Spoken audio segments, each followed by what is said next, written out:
നാമം ജപായനം പുണ്യം നിരുപമദീപാങ്കുരം പോലെ സ്വരശ്രുതിലയവരമതുലം ദീവാങ്കണം മോക്ഷസംഗീതസാരം നീളും വഴിത്താരയിൽ ജീവതാരം മന്ത്രാലാപം മായാവിൻ നിൻ പ്രസാദം. ദീപം ദീപം ദീപം.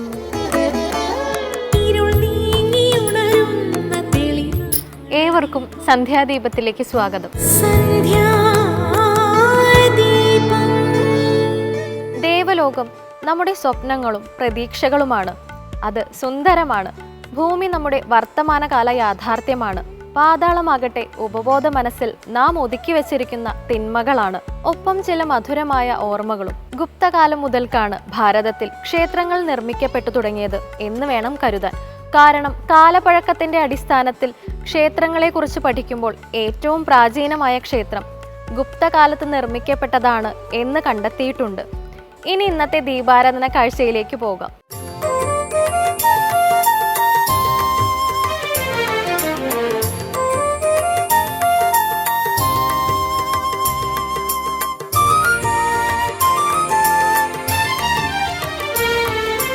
കാളിദാസഹൃദയത്തിൽ കാവ്യാംഗനയായി കുടിയിരുന്ന കാളി മഹാകാളി തിരുനാമം പാടുമീ ദാസന്റെ നാവിതിൽ വിരിയണമേ അമൃതാക്ഷരപ്പൂവായി വിരിയണമേ. ഓർമ്മകളുടെ ഉത്സവങ്ങളിലേക്കും സ്വപ്നങ്ങളുടെ കേദാരങ്ങളിലേക്കും ഭക്തിയുടെ ദ്വാപരങ്ങളിലേക്കുമുള്ള മഹത്തായ യാത്രകളിലൊന്നാണ് മുതുകുളം ഗ്രാമത്തിലേക്കുള്ള യാത്ര. കാളി മഹാകാളി തിരുനാമം പാടുമീ ദാസന്റെ നാവിതിൽ വിരിയണമേ അമൃതാക്ഷരപ്പൂവായി വിരിയണമേ. കാളിദാസ ഹൃദയത്തിൽ.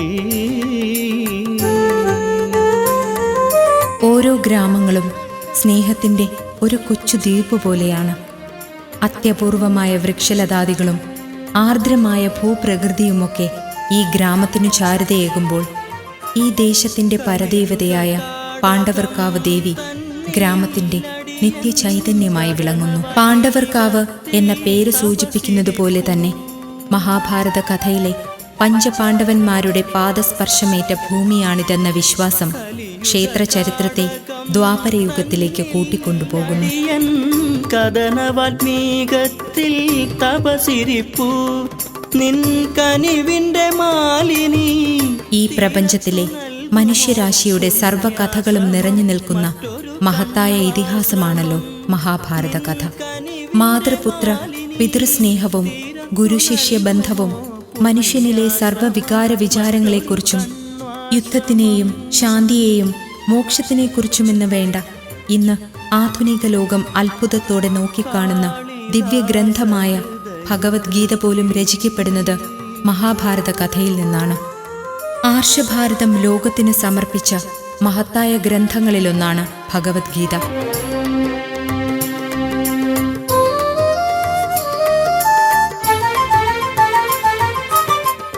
വേതാളകണ്ഠസ്ഥിതേ. കൗരവരുടെ പ്രധാന ഉപദേഷ്ടാവായിരുന്നല്ലോ കൗശലക്കാരനായ ശകുനി.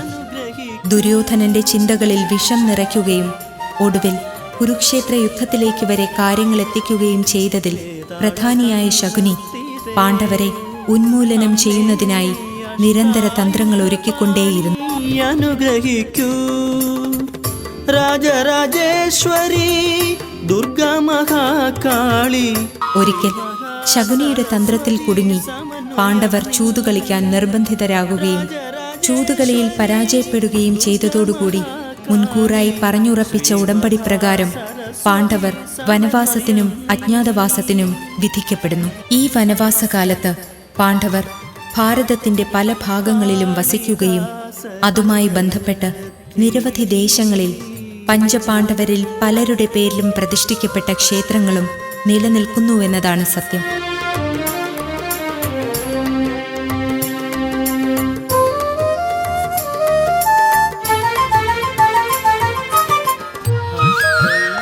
മഹാഭാരതത്തിലെ സംഭവ ബഹുലമായ പല കഥകളും നടക്കുന്നത് വടക്കേ ഇന്ത്യൻ പ്രദേശങ്ങളിൽ വച്ചായിരുന്നു എന്ന് പറയപ്പെടുമ്പോഴും തെക്കേ ഇന്ത്യയിലെ പല പ്രദേശങ്ങളിലൂടെയും വനവാസകാലത്ത് പഞ്ചപാണ്ഡവർ സഞ്ചരിക്കുകയും നിരവധി പ്രദേശങ്ങളിൽ താമസിക്കുകയും ചെയ്തിരുന്നു എന്നതിന് വ്യക്തമായ തെളിവുകളുണ്ട്. സത്വഗുണനിധി നീയമ്മേ.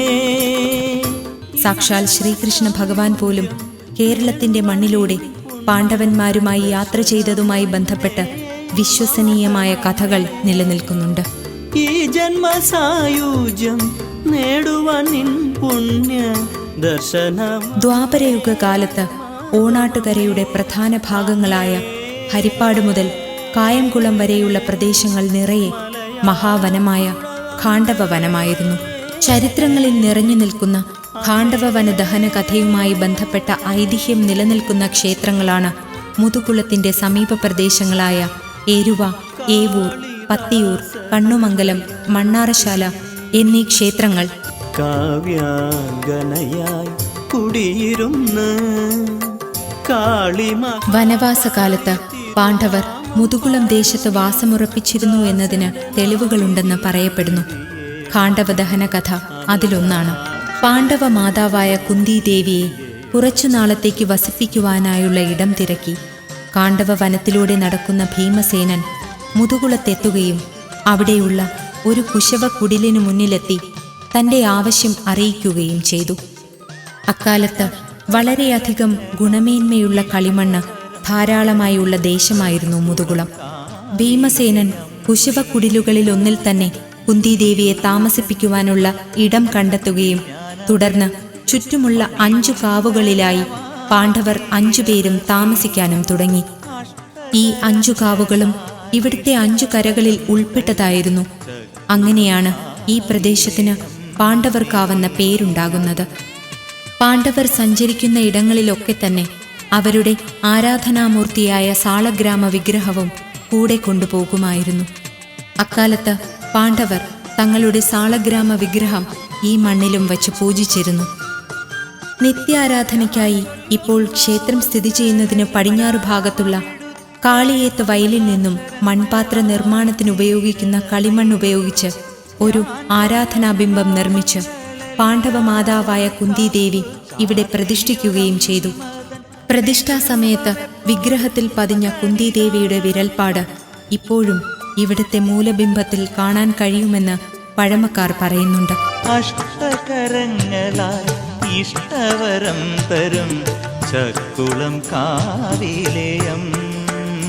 അങ്ങനെ കാലാന്തരത്തിൽ മുതുകുളം ദേശക്കാർക്ക് ദ്വാപരയുഗത്തോളം പഴക്കവും സാക്ഷാൽ പഞ്ചപാണ്ഡവരുടെ ചരിത്രവുമായി ബന്ധപ്പെട്ട് പാണ്ഡവർക്കാവുന്ന ദേവീക്ഷേത്രമുണ്ടാവുകയും തലമുറകളായി തങ്ങളുടെ പരദേവതയായ ദേവി സ്നേഹാമൃതം ചുരത്തി ഈ ഗ്രാമത്തിന്റെ ചൈതന്യമായി നിലകൊള്ളുന്നുവെന്നതാണ് സത്യം. പാണ്ഡവർക്കാവിലമ്മയുടെ ഇഷ്ട വഴിപാടാണ് കദളിപ്പഴം.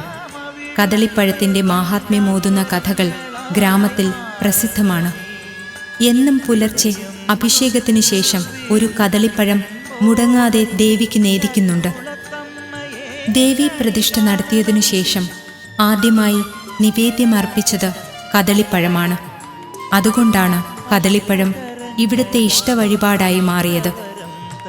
മഹാ ഐശ്വര്യദായിനിയായ പാർവതീദേവിയുടെ 8ാമത്തെ അവതാരമായ മഹാഗൗരിയാണ് ഇവിടുത്തെ പ്രതിഷ്ഠ.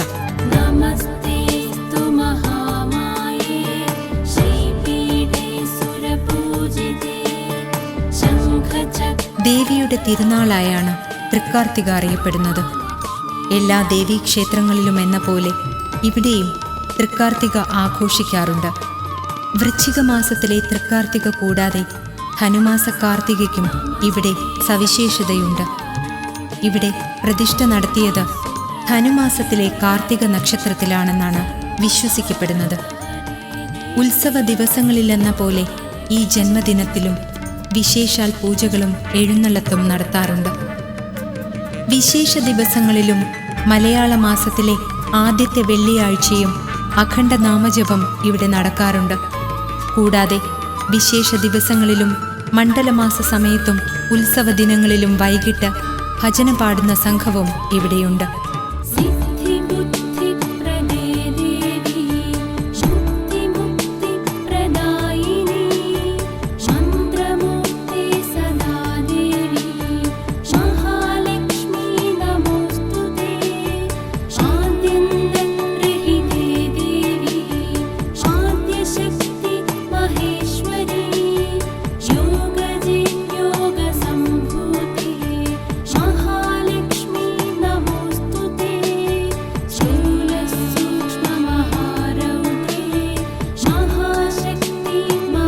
പ്രകൃതി അനുഗ്രഹിച്ച വിശാല ഭൂമിയിൽ ചുറ്റമ്പലവും നാലമ്പലവും ശ്രീകോവിലും ഉപദൈവങ്ങളും അടങ്ങുന്ന ക്ഷേത്ര സമുച്ചയം ഒരു ഗ്രാമത്തിൻ്റെ സർവവിശുദ്ധിയോടും കൂടി നിലനിൽക്കുന്നു.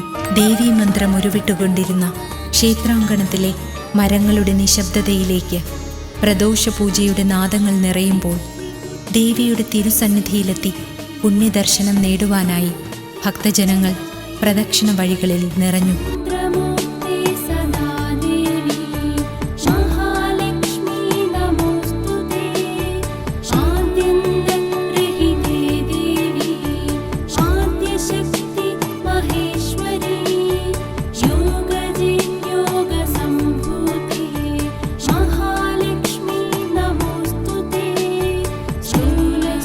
ഇനിയുള്ള ഓരോ നിമിഷങ്ങളും പ്രാർത്ഥനകളുടേതാണ്.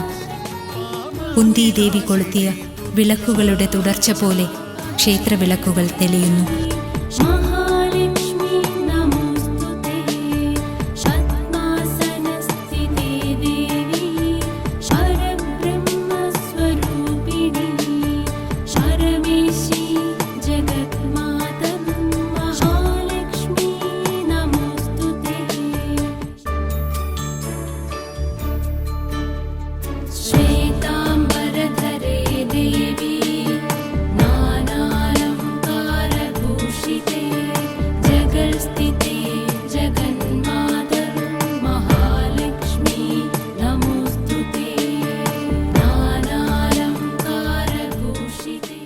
തെറ്റിന് ശിക്ഷ എന്ന രീതി എപ്പോഴും ഗുണകരമാകില്ല.